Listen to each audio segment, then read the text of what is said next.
প্রধান উপদেষ্টা ডক্টর মোহাম্মদ ইউনূস বলেছেন, আমরা নিজেরা বিভক্ত হলে জাতি হিসেবে ব্যর্থ হয়ে যাব।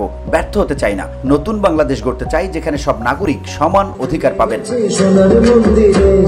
মঙ্গলবার দুর্গোৎসব উপলক্ষে রাজধানীর ঢাকেশ্বরী মন্দির পরিদর্শনের সময় তিনি কথা বলেন। এ সময় সনাতন ধর্মাবলম্বীদের সঙ্গে শুভেচ্ছা বিনিময় করেন প্রধান উপদেষ্টা। সব আনন্দ এখানে একত্র হয়ে গেছে। তা বললাম যে আমাকে বাদ দিয়ে সবাই আনন্দ করবে, এটা করতে দেবো না। আমি এটাতে শরীক হবই।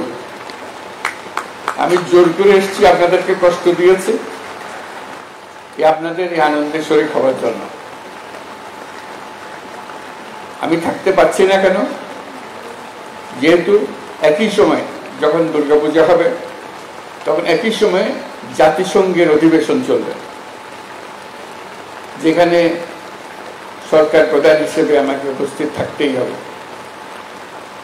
কাজে সেই কারণে আমি এদিকে আর থাকতে পারছি না। তবে ওই যে বললাম নাছোড়বান্দা, আগে থেকে গেলাম, অভিনন্দন জানিয়ে গেলাম। আবার সুযোগ করে পরবর্তীতে আরেকদিন আসবো। মোহাম্মদ ইউনূস বলেন, আমরা এমন রাষ্ট্র গড়তে চাই যা দেখে বিশ্ব আমাদের অনুসরণ করবে। জুলাই আকাঙ্ক্ষা বাস্তবায়ন করতে হলে সব ধর্মের মানুষকে একসঙ্গে কাজ করতে হবে বলেও মন্তব্য করেন প্রধান উপদেষ্টা। আমরা পারিবারিক অন্যান্য বিষয়ে খুব সোচ্চার হয়ে যায়, মাঝে মাঝে হতে হয়, কিন্তু এটা তার চাইতে বেশি যেন সোচ্চার হয় আমরা নাগরিক। আমার প্রতি কোনো রকমের বৈষম্য করা যাবে না, কারণ রাষ্ট্র আমাকে নিশ্চয়তা দিয়েছে, তালিকা করে দিয়েছে আমার প্রাপ্য কি।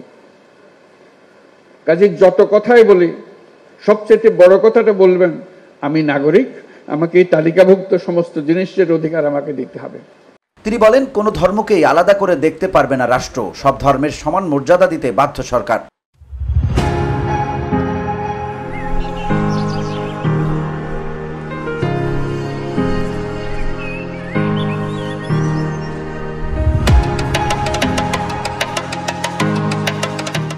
ধর্মীয় উৎসব মুক্ত পরিবেশে পালনের কথা জানিয়ে তিনি বলেন, নিরাপত্তা বাহিনীর বেষ্টনীর মধ্যে নয়, মুক্তভাবে সবাই নিজেদের ধর্ম পালন করতে চাই। এমন রাষ্ট্র বানাতে চাই যেখানে নিরাপত্তা বাহিনী নয়, মুক্তভাবে সবাই মিলে ধর্মীয় উৎসব পালন করতে পারবেন। সব ধর্মীয় পার্থক্য থাকুক না কেন, সরকার কারোর প্রতি কোনো পার্থক্য করবে না।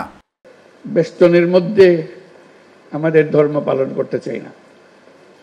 আমরা নাগরিক হিসেবে মুক্তভাবে যার যার ধর্ম পালন করতে চাই। এই অধিকার আমাদের নিশ্চিত করতে হবে।